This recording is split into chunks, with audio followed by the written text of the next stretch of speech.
ನರೇಂದ್ರ ಮೋದಿ ಅವರ ಅಭಿವೃದ್ಧಿ ನಿತೀಶ್ ಆಡಳಿತ ಎಲ್ಲರೂ ಕೂಡ ಜನರು ಒಪ್ಪಿಕೊಂಡಿದ್ದಾರೆ. ಬಿಹಾರದಲ್ಲಿ ಮತ್ತೆ ಎನ್ಡಿಎ ಮೈತ್ರಿಕೂಟವನ್ನು ಅಧಿಕಾರಕ್ಕೆ ತಂದಿದ್ದಾರೆ. ಉಡುಪಿಯಲ್ಲಿ ಬಿಜೆಪಿಯ ಶಾಸಕ ಸುನೀಲ್ ಕುಮಾರ್ ಅವರ ಹೇಳಿಕೆ, ನಿಮ್ಮ ಆಡಳಿತವನ್ನ ಬಿಹಾರದ ಜನ ಒಪ್ಪಿಕೊಂಡಿದ್ದಾರೆ. ಇವಿಎಂ ಸರಿಯಿಲ್ಲ, ಮತಗಟ್ಟೆ ಸರಿಯಿಲ್ಲ ಅಂತ ಕಾರಣವನ್ನ ಕೊಡ್ತಿದ್ದಂತಹ ಕಾಂಗ್ರೆಸ್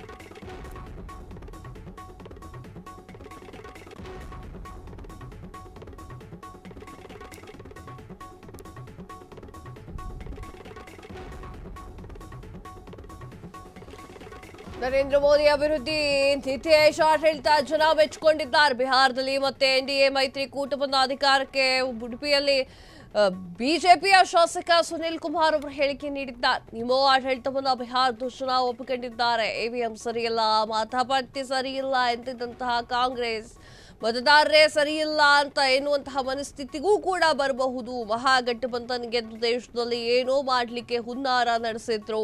ಎಡಪಂಥೀಯ ಕೆಟ್ಟ ತಂತ್ರಗಳು ಕಾರ್ಯರೂಪಕ್ಕೆ ಬರಲಿಲ್ಲ. ಬಿಹಾರ ಚುನಾವಣಾ ನವೆಂಬರ್ ಕ್ರಾಂತಿ ಮೇಲೆ ಪರಿಣಾಮ ಬೀಳುತ್ತೆ. ವ್ಯವಸ್ಥೆಯ ಮೇಲೆ ನಂಬಿಕೆ ಇಲ್ಲದ ಪರಿಸ್ಥಿತಿ ಕಾಂಗ್ರೆಸ್ ನಿರ್ಮಾಣ ಮಾಡಿಕೊಂಡಿದೆ. ನವೆಂಬರ್ ಕ್ರಾಂತಿ ಅಂತ ಹೇಳಿದ್ದು ಕಾಂಗ್ರೆಸ್ನೊಳಗೆ ಬೇಗುದಿ ಶುರುವಾಗಿದೆ. ಕಾಂಗ್ರೆಸ್ ಇಬ್ಬಾಗ ಆಗತ್ತಾ, ಒಂದು ಗುಂಪು ಒಡೆದು ಎಲ್ಲಿಗೆ ಹೋಗುತ್ತೆ ನೋಡಬೇಕು. ಹೈಕಮಾಂಡ್ ಯಾರ ಪರವಾಗಿ ನಿಲ್ಲುತ್ತೆ? ಸಿದ್ದರಾಮಯ್ಯ ಅಧಿಕಾರವನ್ನ ಬಿಟ್ಟುಕೊಡ್ತಾರಾ? ಡಿಕೆ ಶಿವಕುಮಾರ್ ಅವರು ಅಧಿಕಾರಕ್ಕೆ ಬರ್ತಾರಾ? ಈ ಎಲ್ಲಾ ಪ್ರಶ್ನೆಗಳಿಗೂ ಕೂಡ ಕಾಂಗ್ರೆಸ್ನೊಳಗೆ ಬಿರುಕು ಮೂಡ್ತಾ ಇದೆ ಅಂತ ಹೇಳಿದ್ದಾರೆ. ನರೇಂದ್ರ ಮೋದಿ ಅಭಿವೃದ್ಧಿ ನಿತೀಶ್ ಕುಮಾರ್ ಅವರ ಆಡಳಿತವನ್ನ ಜನ ಮೆಚ್ಚಿಕೊಂಡಿದ್ದಾರೆ. ಬಿಹಾರದಲ್ಲಿ ಮತ್ತೆ ಎನ್ಡಿಎ ಮೈತ್ರಿಕೂಟವನ್ನು ಅಧಿಕಾರಕ್ಕೆ ತಂದಿದ್ದಾರೆ ಅಂತ ಹೇಳಿ ಬಿಜೆಪಿಯ ಶಾಸಕ ಸುನೀಲ್ ಕುಮಾರ್ ಹೇಳಿಕೆಯನ್ನ ನೀಡಿರುವಂತದ್ದು. ಬಿಹಾರದಲ್ಲಿ ಎನ್ಡಿಎ ಬಹುಮತ ಕುರಿತು ಉಡುಪಿಯಲ್ಲಿ ಮಾಧ್ಯಮದೊಂದಿಗೆ ಮಾತನಾಡ್ತಾರೆ. ನಿಮ್ಮ ಆಡಳಿತವನ್ನ ಬಿಹಾರದ ಜನ ಒಪ್ಕೊಂಡಿದ್ದಾರೆ.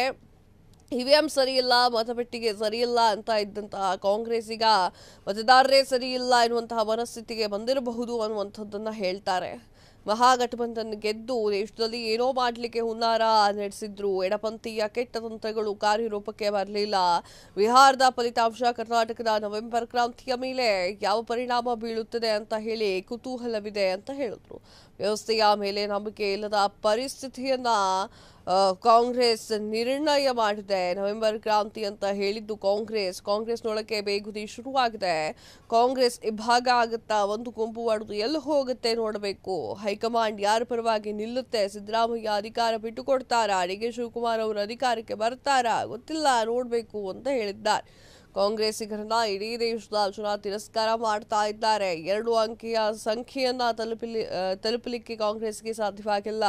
ಮುಸಲ್ಮಾನರ ತುಷ್ಟೀಕರಣ ಮಾಡಿರುವುದು ಮಣ್ಣು ಮುಕ್ಕಿದ್ದಾರೆ. ಯುದ್ಧ ಆಪರೇಷನ್ ಸಿಂಧೂರ ಅವಹೇಳನಕಾರಿ ಮಾನಸಿಕತೆ ಸೋತಿದೆ ಅಂತ ಹೇಳಿ ಒಂದಿಷ್ಟು ಮಾತುಗಳನ್ನ ಸುನೀಲ್ ಕುಮಾರ್ ಅವರು ಹೇಳಿರುವಂತದ್ದು. ಕ್ಷಣ ಕ್ಷಣದ ಸುದ್ದಿಗಳಿಗಾಗಿ ಫ್ರೀಡಂ ಟಿವಿ ಸಬ್ಸ್ಕ್ರೈಬ್ ಮಾಡಿ, ಲೈಕ್ ಮಾಡಿ ಹಾಗೂ ಫಾಲೋ ಮಾಡಿ. ಹೊಸ ಸುದ್ದಿಗಳ ನೋಟಿಫಿಕೇಶನ್ಗಾಗಿ ಬೆಲ್ ಐಕಾನ್ ಮೇಲೆ ಕ್ಲಿಕ್ ಮಾಡಿ.